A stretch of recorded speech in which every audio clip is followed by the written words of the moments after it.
добар ден. Ги гледате вестите на Канал Плюс. Останете со нас, подготвивме содржини за најактуелните настани денес. Почнуваме по кратката најава.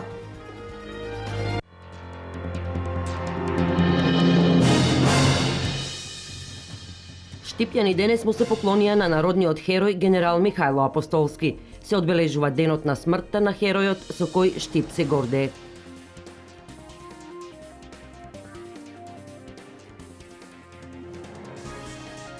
Пролонгиран е рокот на субвенционирање на доматите предадени во преработувачките капацитети. Пријавувањето трае до 15 август.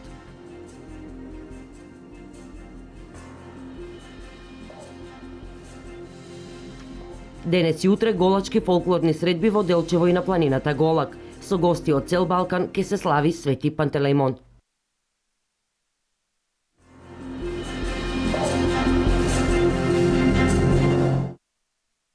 Едномесечен притвор за 9-мината приведени во полициската акција Келија, определи судијата во претходна постапка.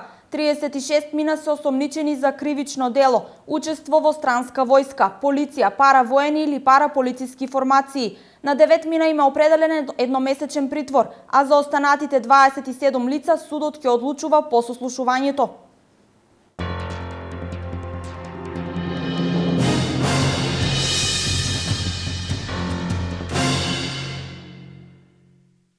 Општина Штип во соработка со Црвениот крст и денес продолжува со собирно-донаторската акција за настраданите во поплавите во Тетово. За таа цел и денес од 9 до 13 часот во холот на општина Штип граѓаните може да донираат храна, вода, хигиенски и парични средства.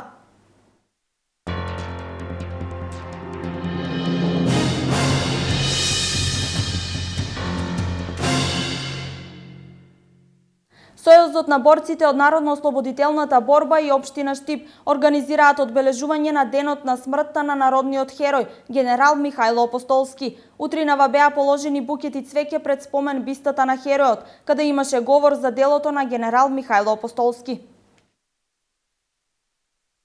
Во зимата 44-45 година, во борбите за конечно ослободување на Југославија, на Сремскиот фронт бил испратен 15-тиот корпус со преку 20.000 борци.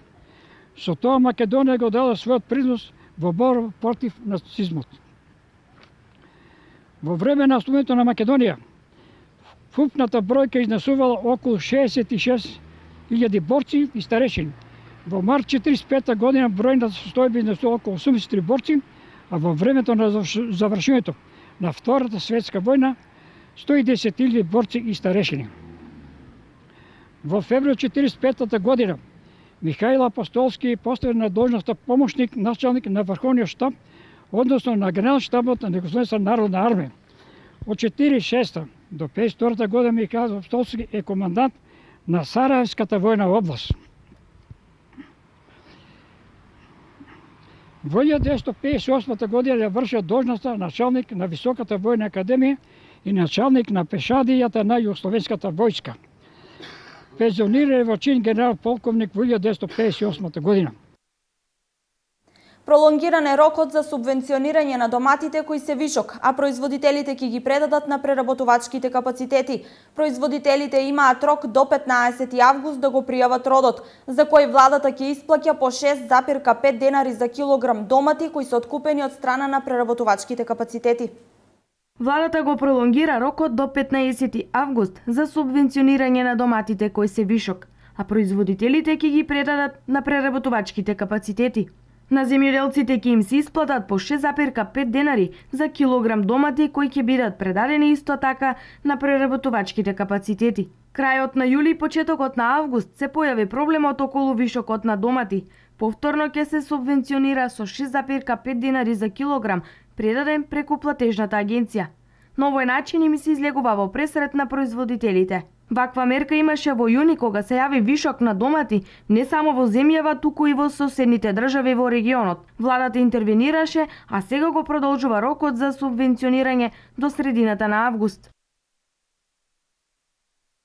Општина Берово ги известува граѓаните кои претрпеле штета од невремето која ја зафати општината кон крајот на јули и почетокот на август, дека пријавување на материјалната штета на нивните имоти и земјоделски насади може да пријават во просториите на општина Берово секој работен ден до 12 август. Барањето за настанати штети може да се достави и по електронски пат. Пријавите треба да бидат дополнети со фотокопија од лична карта и имотен лист.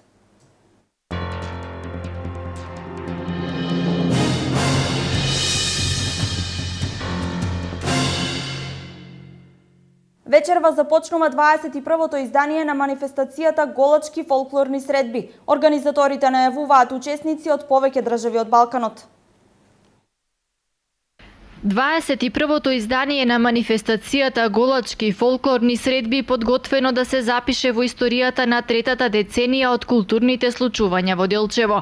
Од општина Делчево како покровители ги покануваат граѓаните од регионот да бидат дел од традицијата која на планината Голак на 8 август на предвечерието на празникот Свети Пантелеймон собира и над 5000 посетители. Им сообщуваме и ги покануваме граѓаните на општина Делчево, на сите околни општини и сите добронамерници дека и оваа година традиционално на 7 и 8 август ќе се одржи меѓународната манифестација Голачки фолклорни културни средби. Манифестацијата започнува на 7 август со почеток во 20 часот на летната сцена во центарот на Делчево, каде што ќе настапат културно-уметничките друштва. На 8 август традиционално се излегува на планината Голак, на летната сцена, на врвот на планината Голак, со почеток во 20 часот исто така, ќе настапат културно-уметнички друштва од сите земји гости и од Република Македонија. Присутни ќе бидат и делегации на градоначалници, гости на градоначалникот на општина Делчево. Организаторот Центарот за култура Никола Јонков Вапцаров за првата фолклорна вечер на 7 август, наречена уште и Балканска плетенка, најавува и богата програма на летната сцена пред спомендомот Асном во градот. За оваа година се предвидени неколку фолклорни групи кои што за прв пат ќе учествуваат на овој фолклорен фестивал. Ќе имаме гости од Република Турција, од Измир. Исто така ќе имаме фолклорни групи од Република Словенија, од градот Вранско. Потоа фолклорна група ќе имаме гости од фолклорна група од Република Србија, од Стара Пазова и фолклорна група од Република Бугарија, од Сапареви бањи со кои што имаме традиционално добра соработка. Воедно голем број на верници на празникот Пантелеймон вечерта ја поминуваат во црквата Свети Пантелеймон, која се наоѓа токму на врвот на планината Голак.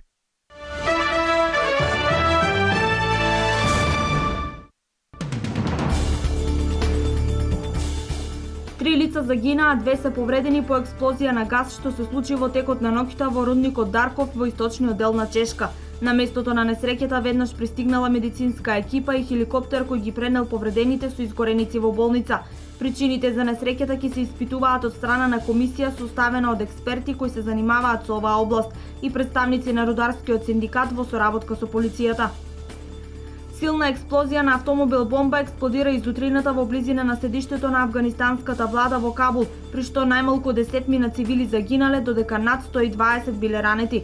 Ниту една група досега не ја презеде одговорноста за нападот. Експлозијата била толку силна што од неа биле искршени стаклата на прозорците на 2 километра оддалеченост од автомобилот бомба.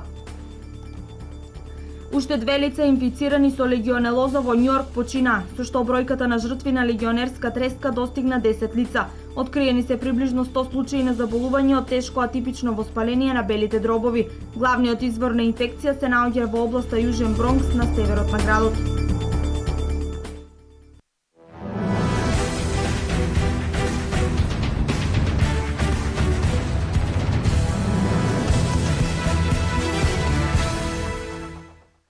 Екипата на Работнички обезбеди пласман во плей-оф фазата на Лига Европа, откако вчера одигра 1:1 на гостувањето кај фаворизираниот Трабзонспор. По регуларните 90 минути Трабзон победи со 1:0, но поради победата на Работнички со истиот резултат во Скопје, мечот отиде во продолженија. Во првото продолжение од 15 минути Марковски реализираше со глава во 112-та минута. Овој гол значеше пласман во следната квалификацијска рунда. Работнички уште еднаш покажа дека знае да игра на европската сцена. Победивме голем противник, еден невидено моќен клуб.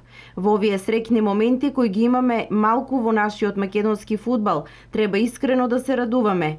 Неверојатно сум горд на моите фудбалери, среќен поради се она што прикажавме во Турција, изјави Игор Ангеловски, тренер на фудбалскиот клуб Работнички.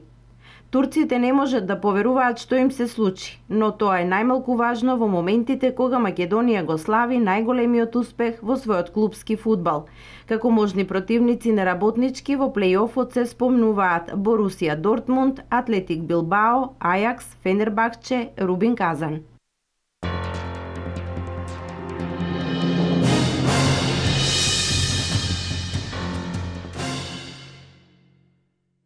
Ова е се во вестите на Канал Плюс. Повеќе информации за денешните случувања гледајте во Дневникот во 16:30 и на веб порталот kanalplus.mk.